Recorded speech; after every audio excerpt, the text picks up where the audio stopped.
weather. So where we're going to start is why me? Okay, well, I'm here. I spent 10 and a half years or so doing emergency disaster response for the American Red Cross.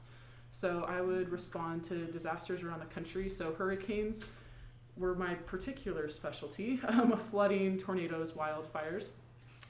In northern Wyoming, I had an interesting experience to respond to an ice jam flood, which, how often do you hear about ice jam floods? But done one of those before. During that same time, I was an EMT and a firefighter on a volunteer fire department that covered about 18 miles of I-80 in southern Wyoming. And you guys, oh, the stories that could be told. But the good news, there's a lot of good news in the midst of some of the harder things, the 60-car pileups on black ice and all of that. But a silver lining was that we got to the point that as long as the people had their seatbelt on, when our radios would go off, if they said a single vehicle rollover on milepost 204, we pretty much figured it was going to be a boring response, because you can be okay in a rollover if you're prepared and if you have your seatbelt on. And I got to tell that story myself while I was living down there, because that is the truck that me and my friend rolled in the middle of a winter storm at about 1 o'clock in the morning, coming home from the airport in Denver. So I had been on a trip. I was supposed to take a little jumper flight from Denver to Laramie, but there was a blizzard and it wasn't going to make it, and I didn't feel like being in Denver and trying to have to pay somewhere to stay, right, cheap college student. So I called up my friend and said, hey, will you drive the 2 hours to come down here and get me? No problem. So he jumped in his pickup to come on down. It was stormy. We went to there was a semi in front of us that was driving somewhat erratically. We didn't feel safe being behind him. So at that point, you have to, like, do you pass them? Do you just slow down? Do you stop? What do you do? They had slowed down enough that my friend decided to pass them. They came over into our lane of traffic. He tried to get out of the way. Anyway, we rolled 3.5 times down that embankment on the side of the road, landed passenger or driver's side down, so hanging sideways, and we were country swing dancers. That's what we did, and we did a nice little dance move as he, like, held up my hip as I unbuckled from my seatbelt and just, like, dropped down next to him as we're, like, now in the bottom of this embankment. Now, we were fine. I had a big old chunk of hair ripped out of my head that got caught in my seatbelt and all, like, but we were fine. I mean, it was okay. But we had our seatbelts on, and there were some lessons that I learned from that I'm going to talk about here in a little bit. But before I get into those lessons, because those are the things, let me say this first. I think when it comes to winter driving, there's a lot of things that we all already know, right? Like, there's not a lot of new revelations in this space. So I want to kind of start with the things that are logical to us. And in my opinion, winter driving, the best defense is a good offense, right? Like, if you can just try to prevent that scenario in the first place, that's the best place to start. So let's ask a couple questions before we drive. Let's all jump into my shoes. You can think of your own scenarios if you want, but jump into my shoes, sitting in a Denver airport. I can see, I mean, the plane can't even fly because of the storm. And I know that it's a blizzard outside. I know that it's southern Wyoming. I know that it's gonna suck, okay? Like, I'm not ignorant to that, but I ask these questions. What's the weather forecast? Do I know how long it's gonna last? Are you pulling up weather apps? Can you pull up the radar? Are you guys familiar, if you have iPhones or, I mean, any phone, their built-in weather app actually has a radar feature that you can actually see the storm moving. Are you familiar with using the radar piece? Use the radar. If you don't know how to do that, ask somebody around you, or we could help you figure out how to do that. But that just helps you visualize what's going to happen. So that's tip number one. Second question, what are the road conditions? How many of you know that Utah Department of Transportation and other states have to have a website? A lot of them have apps now where you can see road conditions. Yes? In Wyoming, you live by the WYDOT road maps. You have to. And it shows you, is it clear? Is it slick? Is it slick in spots? There's multiple impacts or it's closed. So you can see those roads. Just recently, my husband and I were up in Lovell for Christmas, and we were trying to come back home. And we were scheduled to come home on Tuesday, but my husband, being who he is, answered these 2 questions. And he saw that the storm was coming the next morning, and he could look at the road conditions, and he said, honey, we need to go tonight. And we did. So we were able to adjust our plans based on the answers to those first questions. Now, no making fun of the people who came after us, but there are some people in our ward who were coming after us, and they didn't ask these 2 questions, and they ended up stuck in Lander because they couldn't get over South Pass because it was closed for 2 days. So I was grateful that we were able to look. They were totally fine. They enjoyed their winter wonderland stay in Lander, all good, right? But being able to look at those 2 questions is huge. The third question is, am I alone, and do people know where I'm going? Sometimes you have to drive somewhere alone, right? You don't need to take your family to work with you, right? Life happens, you're out pulling people out of ditches, whatever your situation is. But can you try to not go alone? Or at least make sure somebody knows where you are. Again, in Wyoming, cell phone service, maybe half the time, so you need to know that people know where you are. Fourth question, what am I wearing? This is one of the lessons learned that I'll talk about here in a bit as well, but I can't tell you the number of times on that ambulance that we would show up to people in the middle of winter, and it's like -10 degrees, and the girl comes out wearing flip-flops. I'm like, you're kidding me. Like, honey, it's winter. Like, wear shoes. Wear shoes. But the number of times that I have seen people, oh, we're coming home from Christmas, so kids are in slippers and pajamas. I'm like, let's, what am I wearing? Can we take some steps? And I know that it's more comfortable. Oh, it hurts my feet to wear shoes. I get that. I understand. But if it's sketchy, if it's like sunshine, I don't care. Wear flip-flops and shorts, right? But if it's winter and you know that things are going to get a little hairy, let's make sure that we're wearing things appropriate to the situation. Can they turn the heat on in here? Yeah, we can. Do you want to, right above you, just hit the red button like twice. I turned down the heat because it was like a sauna in here. So I'm not sure. Okay, yeah, there you go. There's cords right here. They're full. All right. Fifth question. No, you're good. I'm glad you asked. Fifth question is, do I need to pack anything extra in the vehicle? So we'll talk about car kits, right? That's why we're here. But you might know if it is something that's sketchy or you know that you're looking at bad roads, toss in a couple extra blankets, toss in a sleeping bag, bring extra food, whatever it is you might need. Next question, how much fuel do I have? Again, this is just logic. Try not to drive below half if the roads are bad. I think that's just a good rule of thumb. And then the last is, do I have to go now? That's, if you can be able to just step back, separate, and say, you know what, I don't have to make this trip. We could wait, we could push it off a day. All right, so let's talk about some things to put in your pack. Now, again, this list is not, there's no rocket science here. Man, our mechanics over there, that thing is not easy to pull. Sorry about that. Some things to have. We'll run through this list, and then I'm going to show you what are in our car kits. And this will actually be, this might be amusing for me because I literally just pulled these out of our cars and I did not look at them last night. So we're going to have a game that's called, I'm just going to chuck stuff out of here and we're going to observe and critique what's in our winter car kits, okay? So some things to have: warm clothing, shoes, gloves, hats, water, food. What kind of food? I mean, you can see what I have written up there. So protein bars, nuts, dried fruits, hard candy. Are there any other food things that you guys like to keep in your car that work really well for you, that keep over time?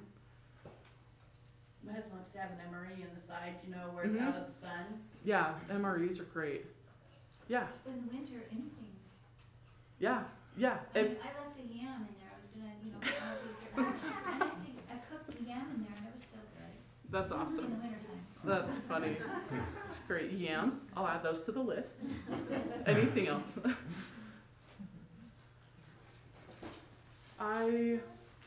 What I put up there, I mean, I put my own bias, but I think those protein bars, we dehydrate fruit every fall, so we just keep like entire containers of dehydrated apples in our vehicles, and it's awesome because then our kids love them, on the go snacks, and it works for this, and anyway, there's a lot of pros to that. Having a shovel, I'll show you an example of a shovel that fits really well in your car, a first aid kit, and then warmth. Warmth, I say literally is warmth because yes, that's blankets, yes, it's coats. The little hottie hand warmers, they're not all little hotties, there's multiple brands, but the little hand warmers that you can shake up are awesome.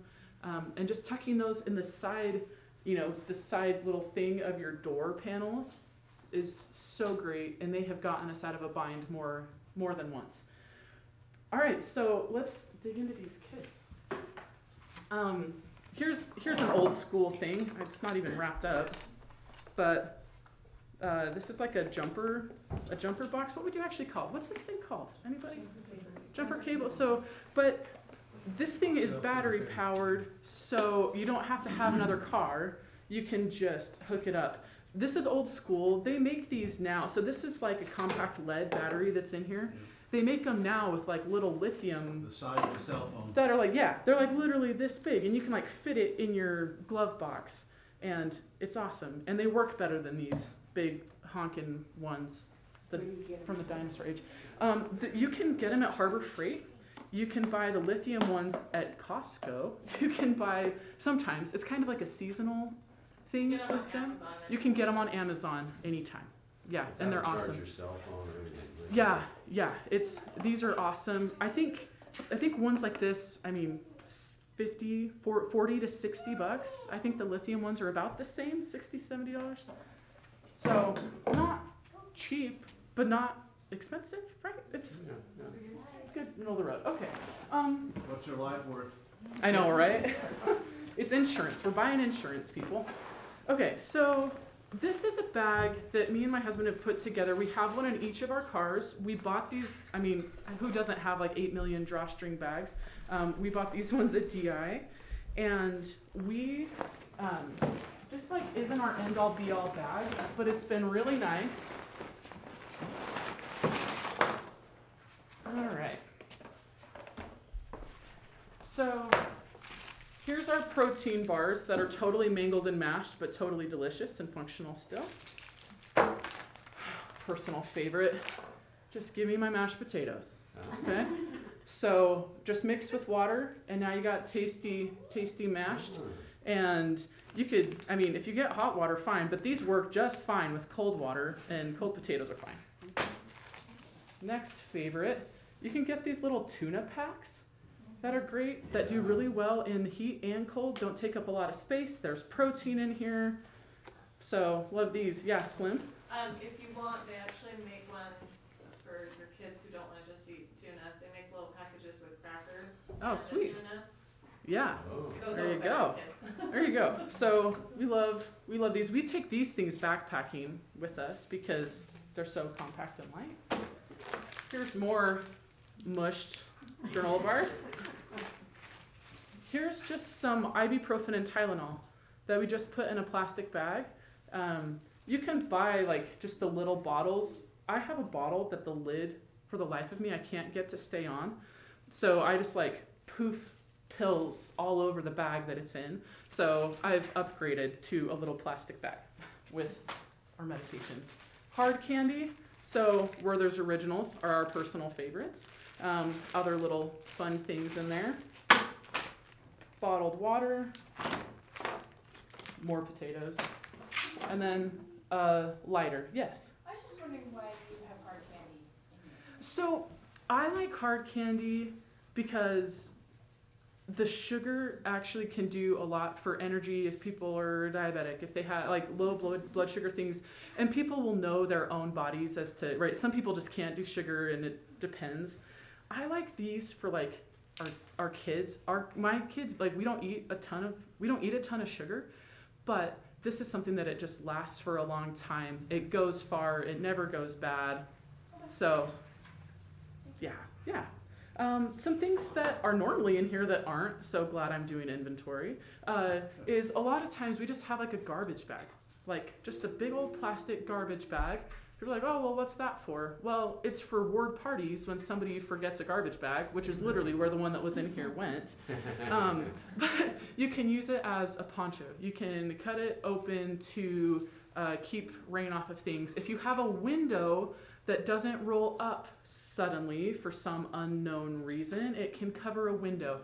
I think plastic bags and duct tape are like paracord. I'm a country girl, right? You go back to your roots, but like those are just things that I always like having around. Yeah. Is there any concern with the water bottles like heating up and then do you know what I'm talking about? Yeah. Like, having the plastics or whatever.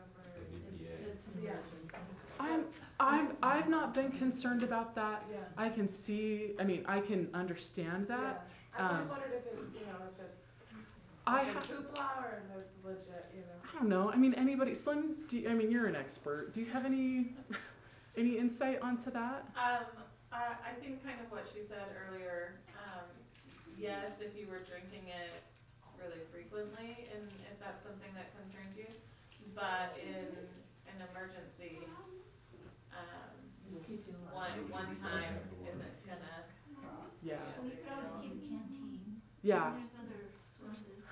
Yeah, we travel with like our big water bottles, like our stainless steel water bottles a lot.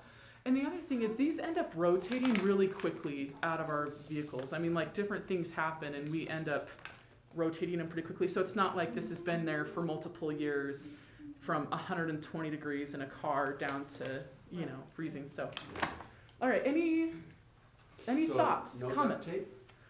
Not in that one. You'll see it. You'll see it in another one. All right. Yeah. I hate to run Wyoming into the ground, but I'd bring my fiance home in the mid-60s. It was on Thanksgiving and we were coming over South Pass Yeah. and it got pretty bad. You know where Matisse is? Oh yeah. Oh yeah. It got pretty bad and we had thrown in a set of chains in the back of the trunk and my friend and I didn't have any idea how to put them on, but we happened to have a farmer from Lovell who did know how to put on chains, and we really needed them at one point, so we got out of South Pass with those chains. So. Yeah. Has anybody put on or driven with chains before? Mm-hmm. Yeah. Learning how to use them before you have to put them on with like 4 inches of slush on your tire rims and all this stuff. It's an art. It's an art. So if you need chains, honestly, I think a lot of times around here, I don't know. Where you're driving, and chains might not be necessary for everybody, but we carry them in my car, my cute little Honda Civic. We've got chains for that, and learning how to put them on. If you can't find a farmer from Lovell, you have to. Yeah. Bless those Lovelites for Another use sure. of that garbage bag, you can put it on the ground when you're probably next to those chains. Yeah. Yep. Yeah. See, Yeah. I'm telling you, the garbage bag is awesome. Yeah, Slim. I don't know how many people know this, when you get new tires on your car too, you can, it's called siphon, or does anybody know those? Siphon, where they basically cut extra holes in them so that when you're traveling, they split open and they make more traction on your tires. Oh, interesting. Yeah, winter tires. It's kind of the same principle, right? I guess. You do them on your all-weather and then they don't wear out the way your winter tires do. There you go. Pro tip. All right, let's look at this one. Okay, you guys, this bag has been in the back of my trunk for like 12 years, 10 years. Well, actually, probably 10 years because that picture of us, so that wreck that we had was like 10 years ago, and this happened after that. So, This is the learning, huh? this is the learning. Mondo jumper cables. Carhartt coat. That looks kind of dirty. Okay. Massive wool blanket is also dirty. Okay. A piece of wood. Kindling. So kindling. Also, I think who's tried to get traction under a wheel Yeah. with the wrong shaped rock. You see that shape? That is like premier traction shaped wood piece. Okay, this is golden. Not taking that out. Okay, a tube tent. So it's this like right. So you like hang the string and it just hangs around. So it can plastic. It's high visibility. There's all sorts of things going on with that I like. Gloves, socks. One glove, a rag. Oh, is there another one? Okay. Dog food. That's what that is. It's dog food. We do have dogs. We have 2 dogs. Gallon Ziploc baggie. Any ideas on what you'd use this for? Put water in it. You could put water. You could put snow in it. You could put my daughter's pukey clothes in it because she gets car sick. Oh. Okay. Glow stick that maybe it works, maybe it doesn't. Not. Oh, yeah, strap. Toe strap. I have another idea for Yes, that. please. When we got stuck in the middle of Oregon, the cow was out in the middle of the road, and within 5 minutes, I answered a prayer or something. The EMT that came by that was coming from Iowa Yeah. had a strap to pull the cow off the road. Oh yeah. Yeah. Multi-purpose That was there. really helpful. Athletic tape, Yeah. which I love athletic tape for a lot of reasons. Not only is it really good for injuries. I mean, but this isn't duct tape, but it's almost duct tape. What did you say? So it's just tape. Yeah. But it's awesome, and you can actually tear it easily. Hatchet. Ooh. Complete with cover, surprisingly. I shouldn't say surprisingly, that tells too much about me. I wonder if this works. Probably dead. Dead. Definitely dead. I have one, not functional. Pro tip, check your stuff to make sure it Batteries works. go bad. Probably. Ruin the thing. 100+ hour candle that is frozen solid. Maybe it works. Not sure, but I have it. Maybe it works. And then there's a bunch of water bottles in there. Let's go to the sides now. Pads. Okay, not only are pads useful for the obvious reasons, I have used these just as often for bandaging for bad wounds. So, multi-purpose, if you're like, I don't need those, well, the best bandage you might find will be found right here. And it can stay in place because of the sticky backing, so if you lay it against a wound and then wrap something around it, it can actually stay adhered to the thing above it, so. Love that. Toilet paper. Ooh, good. Here's the shovel I was telling you about. That's a shovel. Oh my. That's great. So Much bigger. somehow you can separate that out. It's really tiny. Mine's this big. He can do it. All right, let's see what else is in here. A random charge cable. It looks like okay, so this is a charge cable for our radios, our ham radios that we carry with us. And then random little first aid stuff over here. You'll notice that I don't have a lot of first aid kit stuff in this bag because that's what that is. All right, a beanie. Paracord. I love paracord so much. Again, this is like a universal tool. Tie things together, pull things out, strap things to your roof, whatever you want. And then it looks like there's just more water bottles in there. There you go. Thank you for fixing that. And I think you can like tighten it up so it actually stays. That's why you couldn't get it open, because the nut was tight, Oh, then okay. There you go. but I can shape, pull it in different shapes. Perfect. Those things are handy because not only does it have the blade, kind of the serrated edge on the one side, that does actually work in a pinch on things. The tip there is actually pretty sharp. Just, anyway, all sorts of things there. I'm gonna hand that back to you. Thank you. There's my duct tape. Okay. Another pair of gloves. A little AM FM radio that may or may not work. Again, I don't know where I got this. Probably some preparedness fair. Go ahead. Do you carry all those in your car? Is all this in your car? Okay. Yeah. She So didn't we have room for a spare anymore. So I do actually, this actually fits. I shove it all the way in the back of the trunk in our little Civic. And it just like, it's just like a permanent fixture there. So we don't even think about it anymore. It just always comes. Maybe 2 trips in like the summer when we had multiple people. We're like, oh, we actually need more room in our trunk. Let's pull this out. But these 2 bags are permanent fixtures in our cars. You'll know what you can carry, what's too much. Maybe something like this is too big. Maybe you just have something like this that just has the essentials. Consider your own, what space you need and what you use and where you travel. If you're just traveling around Utah, is something like this, like, are you gonna need something with all of this? Maybe. Up in the mountains. Up in the mountains, yeah.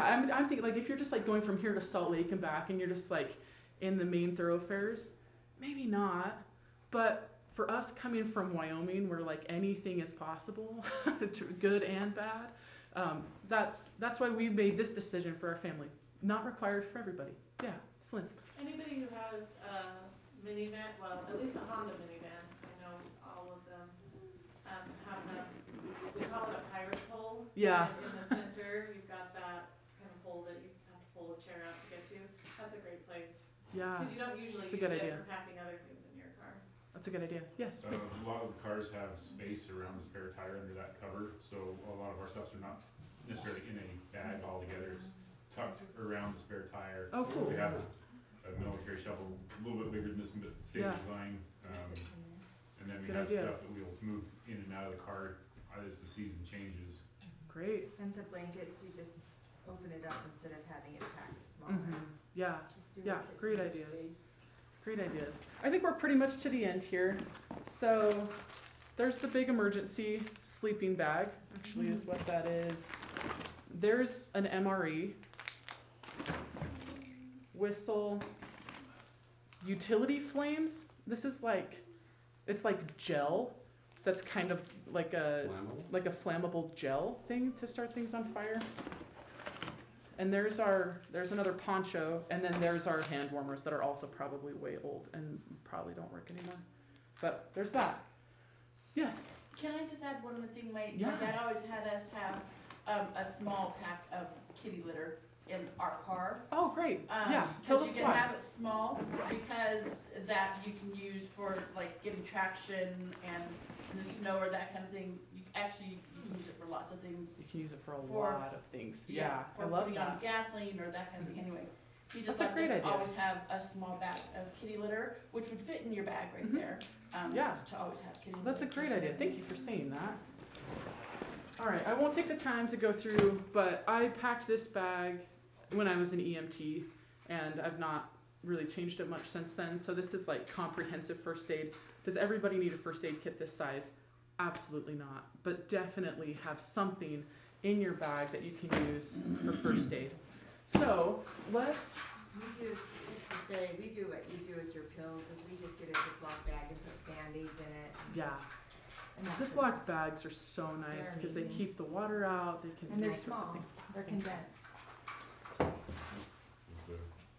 Is the other side needs. All right. So let's go back to these lessons learned now. So as you can imagine, this was a pretty significant experience for us to roll, it being late. Now some things happened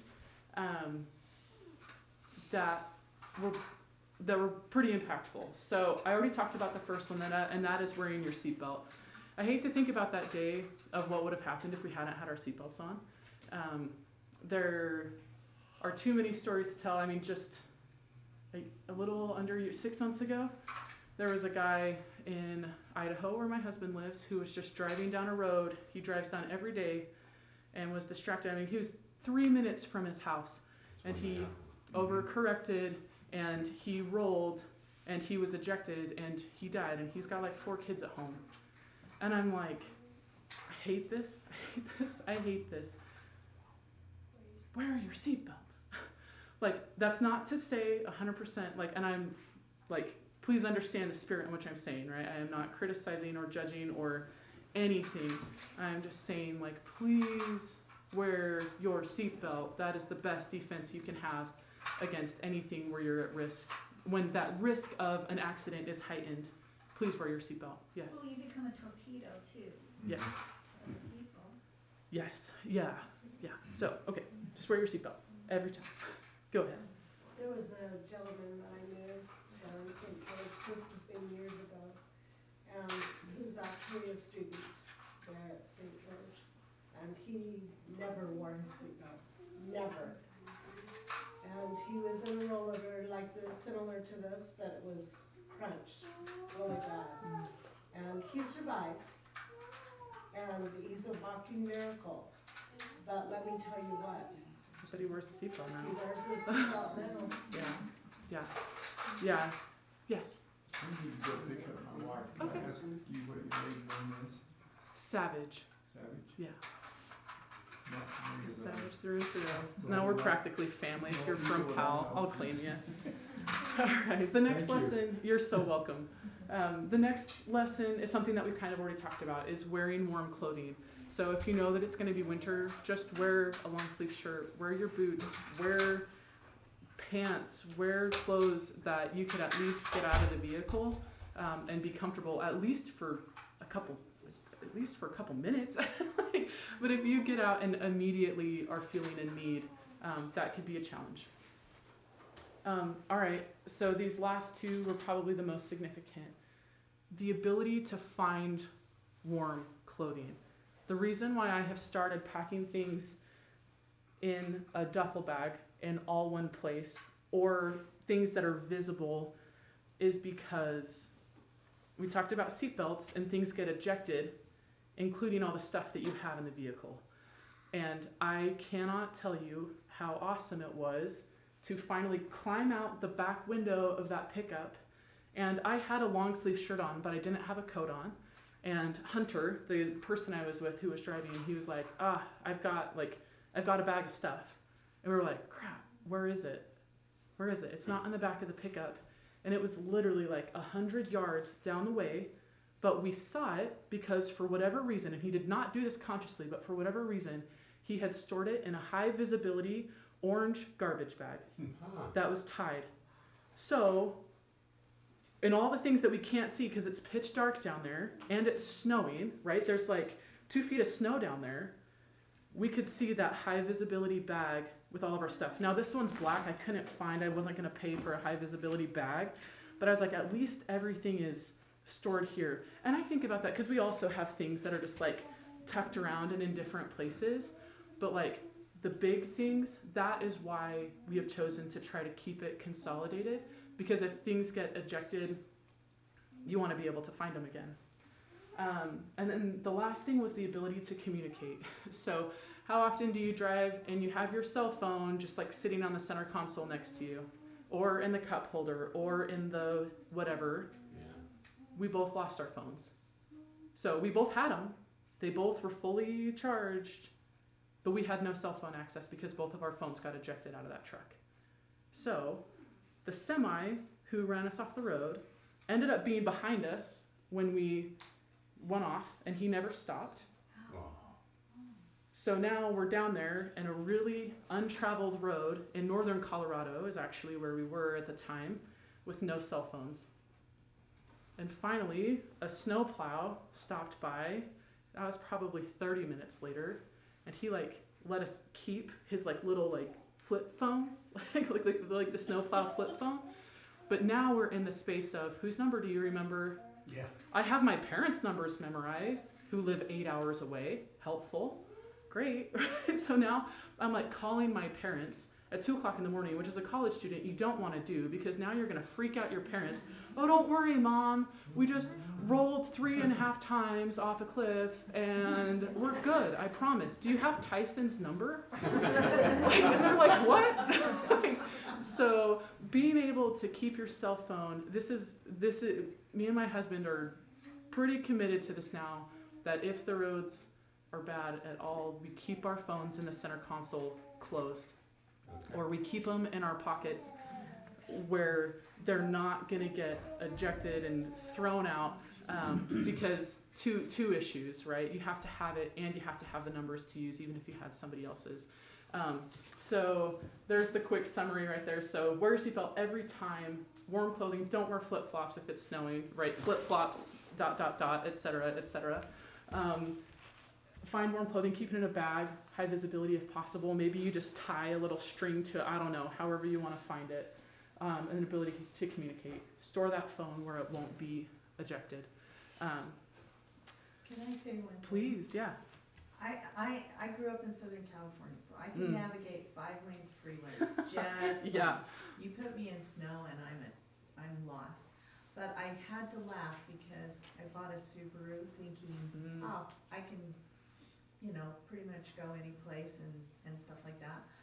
Big snowfall, new car, so I went just up Hollow Creek to Mm-hmm. the golf course, and I got stuck. Yeah. And I was so embarrassed, but this guy came to rescue me, and he goes, "Where are the hooks on this car so we can pull you out?" I had no clue where they were. They had hidden them under little things that if you didn't ask where the hooks were, so I'm not gonna destroy your bumper. So anyway, we got out, but know where those emergency hooks are on Yeah. your vehicle Yeah. to get out, Yeah. so that they can, you know, pull the vehicle out if everything's okay. That's a great thing to mention. And not every car has hooks. So knowing in your vehicle where your frame is and what you actually can pull on to get out, knowing your vehicle is a huge thing. And if you don't know it, ask somebody who does. Is there somebody in your ward? It could ask somebody in the Eldridge Corps, I don't know. In your Relief Society, I don't know. A lot of those women will know their vehicles. Mechanic, I mean, But figure out where to pull from. That's a great, Yeah. thank you for bringing that up. Really quick, to kind of wrap things up, this is all probably stuff that we know, but we'll just refresh. Avoid using cruise control in wintry conditions for obvious reasons, right? You don't want to be having that acceleration if you hit black ice.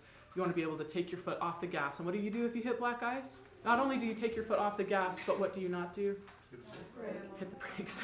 So just let it ride and steer in that direction of a skid, right? So if you're just stay straight ahead, try to keep it as straight as you can. So when you do catch traction again, you're not in that situation of overcorrecting or trying to pull yourself back, which would then increase the chances of a rollover. Third, accelerate and decelerate slowly. I'm sure we've lived or you've seen places, snowy roads, and you're coming down hills. Just try to avoid the hills and places where there's stoplights at the bottom of the hill if you can.